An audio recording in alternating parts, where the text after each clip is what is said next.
hands. Right now, while you are watching this, stop for a moment and look at the inside of your palm. Those lines have been there your entire life. Every single day you saw them. Every time you picked something up, every time you reached for something, every time you opened your hand, they were right there. But you never read them. You never truly looked. And here is the strange part. You are not the first person to look at those lines and feel like something is written there. In Japan, they called it the Tesu line. In India, Hast Rekha. In ancient Egypt, it was the fingerprint of the Ka, the fragment of the soul pressed into flesh before birth. Civilizations that never met each other, separated by oceans and centuries and mountain ranges, all looked at the same spot and said the same thing. There is a message in the palm. Something is written there that most people will never read. Now think about that for a second. If this were just a crease, just a wrinkle formed because you clenched your fist in the womb, why would cultures across every continent in every era treat it as sacred? Why would palm reading exist in every civilization humans have ever built? And more importantly, why would the church crush it harder than almost anything else? That last question is the one nobody asks. The church fought against astrology, it fought against alchemy, it fought against herbalism and folk medicine, but none of those were punished the way palm reading was. Inquisition records show something very specific. When a suspect was brought in, their body was searched for marks. The official term was the mark of the devil. But when you dig into the actual tribunal documents, you find something strange. Palm lines were noted separately. They were treated differently from other marks on the body. Those who carried certain lines in their palms received a different kind of attention, not because the church thought they were guilty of witchcraft, because the church knew what those lines actually meant. And that meaning had nothing to do with the devil. It had everything to do with something far older, something the church had been trying to erase since the 4th century. In the Gospel of Philip, one of the Gnostic texts that was deliberately excluded from the Bible, there is a passage that describes 5 sacraments that Jesus taught to his inner circle. 5. The church kept some of them. Baptism survived, communion survived, but one sacrament was completely erased. It was called the bridal chamber. And in this ritual, physical touch was central. Jesus placed his hands on the initiate. The earliest descriptions suggest contact through the hands, palm to palm. The church turned this into ordination, a ceremony where a bishop places hands on a priest to transfer authority. But in the original teaching, it was not about authority at all. It was about recognition. Jesus was not giving something to the person. He was showing them what they already carried. And the point of contact, the place where this recognition happened, was the palm. This is where it gets deeper. The Gospel of Philip does not describe this as a symbolic act. It describes it as a real transfer of awareness. The text says that those who received this sacrament could see what was hidden. Not metaphorically, the language is direct. They could perceive what others could not perceive, and this perception began with touch. Palm to palm. Now connect this to what every ancient culture already knew. The palm is not just skin and bone. It is the point where the energy field of the body meets the material world most directly. Modern science has measured this. The heart produces an electromagnetic field that extends beyond the body, and this field is strongest at 2 points: the center of the chest and the palms of the hands. This is not mysticism. This is measurable, documented, and published in peer-reviewed research. The heart generates the strongest electromagnetic signal in the human body, and the palms are among the points where that signal can be most easily felt. So when Jesus placed his palm against the palm of another person, 2 electromagnetic fields were meeting. 2 signals were synchronizing. And in Gnostic teaching, this synchronization did something specific. It awakened the divine spark. The fragment of the monad that every chosen one carries, but most never activate.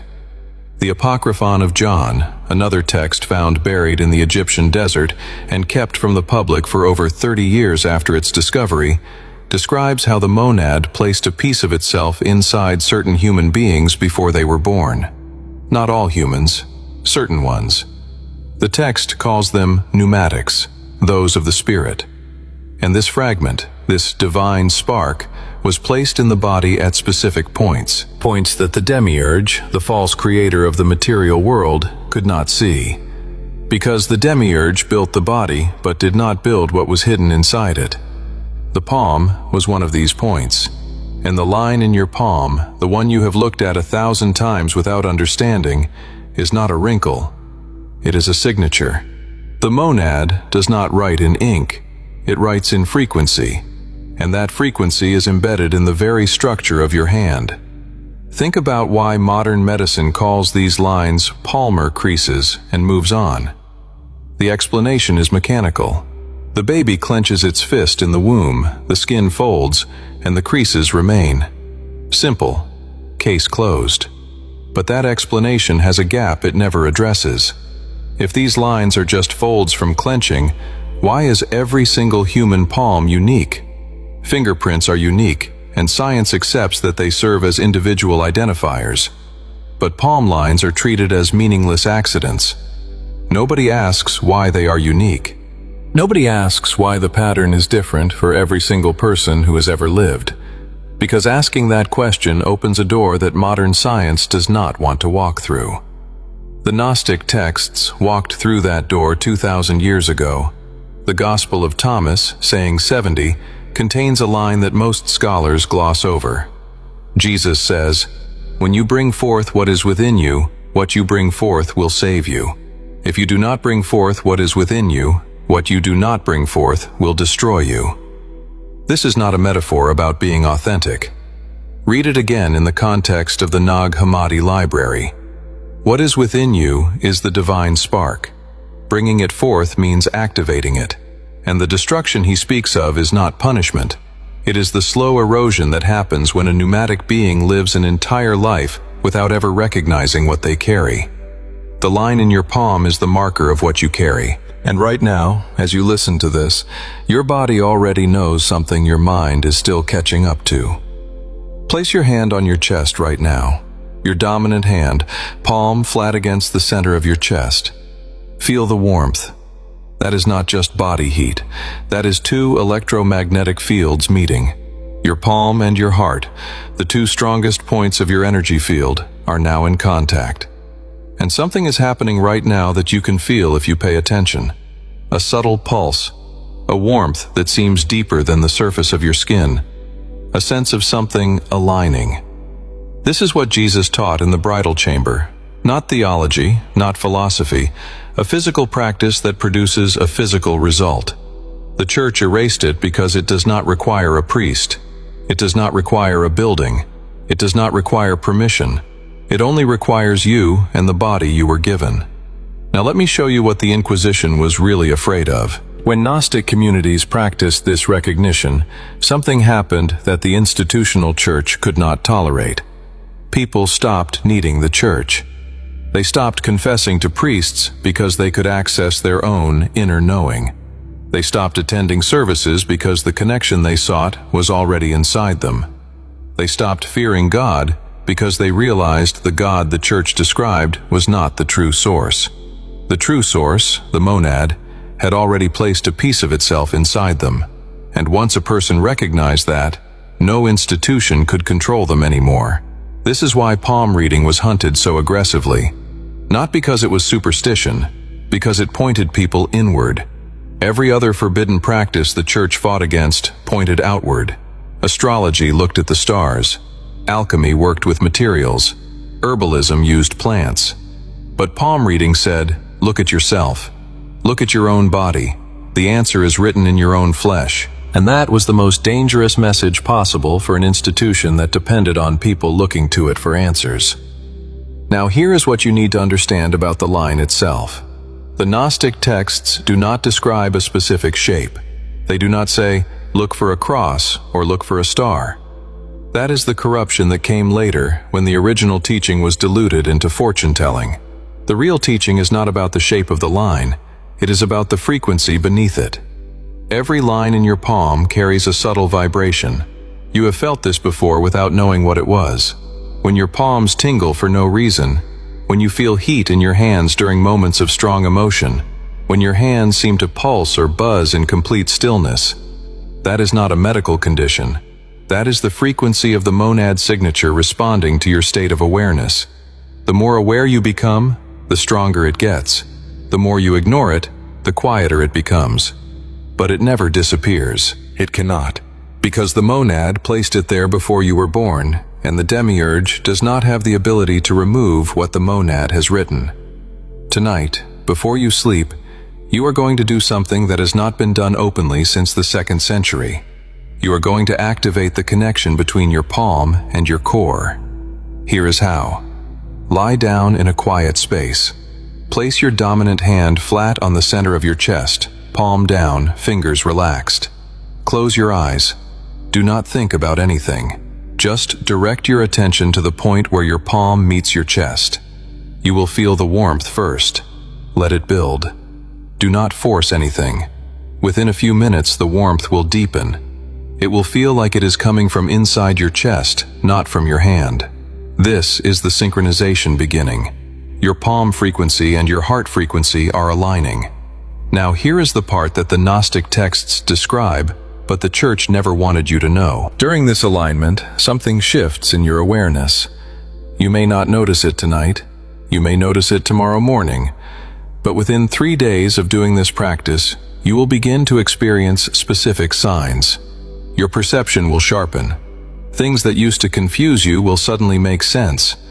People who drain your energy will become obvious to you. Decisions that felt impossible will feel clear, and you will feel, deep in your body, a quiet certainty that was not there before. This is not magic. This is not wishful thinking. This is the monad signature activating. When the palm and the heart synchronize, the divine spark receives a signal. That signal says, "It is time," and the spark begins to respond. There is a second practice that deepens this. Once you have done the chest activation for at least 3 nights, try this. Sit in a quiet space. Hold both hands in front of you, palms facing each other, about 6 inches apart. Do not touch them together. Just hold them there and direct your attention to the space between your palms. Within a minute, you will feel something. Heat, tingling, pressure. A sense of something between your hands that you cannot see but can absolutely feel. That feeling is your field. The electromagnetic signature of your heart, radiating through your palms, meeting itself. 2 fields from the same source, recognizing each other. This is exactly what happened in the chirothesia ritual. When Jesus placed his palm against another person, this is what occurred. 2 fields met. 2 sparks recognized each other, and in that recognition, awareness expanded. You do not need another person to begin this. Your own 2 palms carry the same signature. When you hold them facing each other and feel that energy between them, you are experiencing what the Gnostic initiates experienced 2,000 years ago. The only difference is that they had a teacher standing in front of them confirming what they felt. You have something they did not. You have the texts. The Gospel of Philip, the Apocryphon of John, the Gospel of Thomas. Texts that were buried for 1,600 years, discovered in 1945, locked away for over 30 more years, and finally released to the public. These texts confirm what your palms are telling you right now. Now let me tell you what to watch for, because this activation produces specific signs, and knowing them in advance matters. The first sign is heat.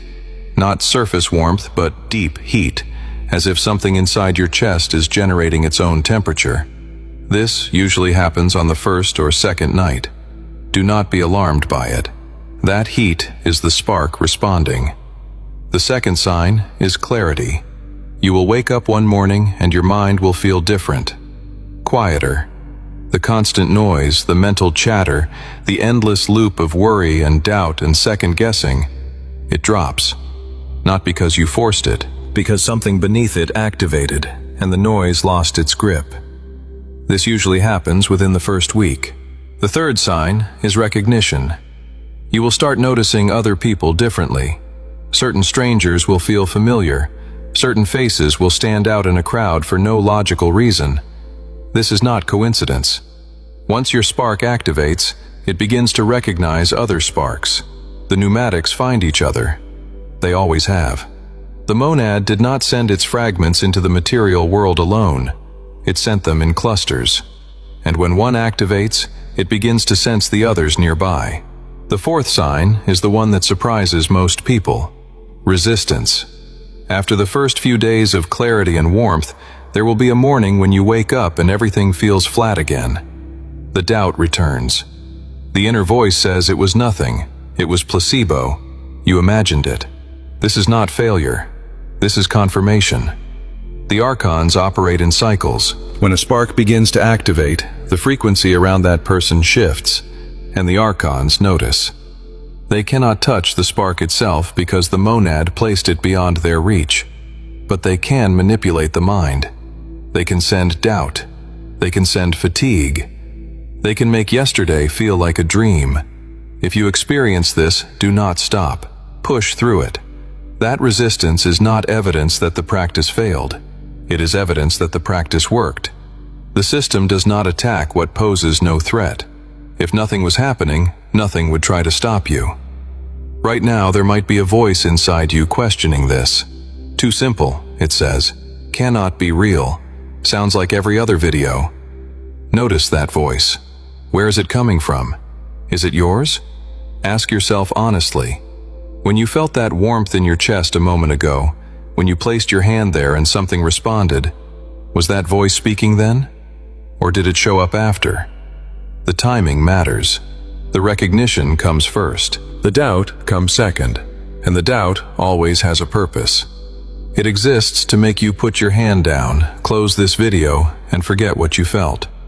That is not your critical thinking protecting you. That is the system protecting itself.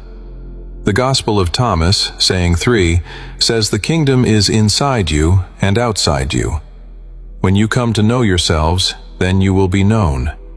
When Jesus said know yourself, he did not mean think about yourself. He meant feel yourself, sense yourself, read what is written in your own body. The palm is the first page.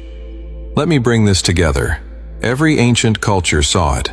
Japan, India, Egypt, Greece, the Gnostic communities of the early centuries. They all looked at the palm and said, there is a message here.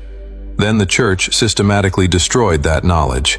It burned the readers, banned the practice, and rewrote the story. It took the mark of the monad and called it the mark of the devil. It took the bridal chamber and reduced it to ordination. It took the recognition of the inner spark and replaced it with confession to a priest. Layer by layer, the teaching was buried, but not destroyed. Because in 1945, a clay jar cracked open in the Egyptian desert, and the words came back. And for over 30 years, those words sat in locked vaults. And then, they were released. And now, right now, they have reached you. This was not random. You did not stumble onto this video because an algorithm pushed it to you. The algorithm is a tool. Something deeper used it. The same intelligence that placed that line in your palm before you were born arranged for this to reach you now. Because you are ready, not because you are perfect, because something inside you has been waiting, and that waiting has reached its threshold. You have felt it your whole life, the sense that you do not quite belong here, the feeling that there is something more, something just beyond what everyone else seems satisfied with, the quiet knowing that the world as it is presented to you is not the whole story. That feeling is the spark, and it has been waiting for you to look down at your own hand and finally read what was always written there. Tonight, place your palm on your chest. Feel what is there. Do not judge it. Do not analyze it. Just feel. And over the next 3 nights, do it again. By the 4th morning, you will know. Not because someone told you, because your body will show you. The monad does not ask you to believe. It asks you to feel. And what you feel cannot be argued away, cannot be erased, cannot be taken from you. It is yours. It has always been yours. And now you know where to find it. Before you go, I want to ask you something. Not a simple question, but something I genuinely want to know. When you placed your hand on your chest a moment ago, what did you feel? Not what you think you should have felt. What actually happened in that moment? Describe it, because somewhere in the comments of this video, there is another person who felt the exact same thing and has been wondering if they are the only one. Your words might be the confirmation they need tonight. That is not just a comment. That is one spark recognizing another across the distance. If this knowledge found you today, it will find others tomorrow. But only if it stays visible. A single tap on the like button pushes this past the noise and into the feed of someone who is exactly where you were 10 minutes ago. And if you have felt even once during this video that something here speaks to a part of you that rarely gets spoken to, then stay. Subscribe, because this is not the last door. This is the first. And what comes next goes deeper. The monad placed its signature in your palm before the demiurge even knew you existed. The church tried to erase it. Science tried to explain it away. The archons tried to keep you from looking. But here you are, looking at your hand, feeling what is there, and for the first time, understanding what it means.